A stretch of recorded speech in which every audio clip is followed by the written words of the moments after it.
Laking gulat naman nitong mag-asawang Marsing at Anita dahil nalaman na nga din nila na si Edwin pala ay nanganganib ang buhay dahil sa pagkasangkot sa raid doon sa tagong lugar or sa planta ni Ramon.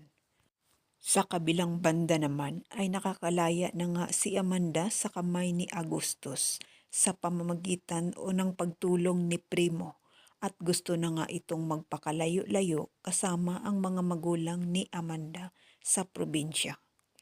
Samantala, ang pakay pala ng kumuha ng damit ni Bubbles habang naliligo ito sa sapa ay para pala maibigay ito sa mga otoridad at mapapahuli at mapapaimbestiga itong dalawang magkasintahan sa isla.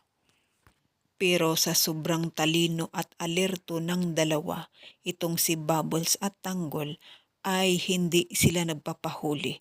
Habang nakikita nila na napalibutan sila ng mga otoridad ay bigla itong tumakas. Napagdesisyonan ng dalawa na si Tanggol at Bubbles ay minabuti na lang na mag-report na agad sila kay Chief Espinas. Habang sila Rigor naman ay nakakuha na nga ng sketch artist resulta at ang kamukha pala nito ay si Chief Espinas.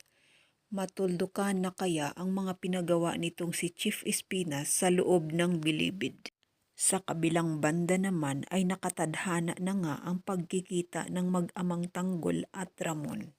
Sa unang pagkikita pa nga lang ni Tanggol at Ramon ay malakas na nga ang instinct nitong si Ramon kung bakit parang kamukha talaga niya itong si Tanggol. Ito pa ang dapat nating pakaabangan. Maraming salamat.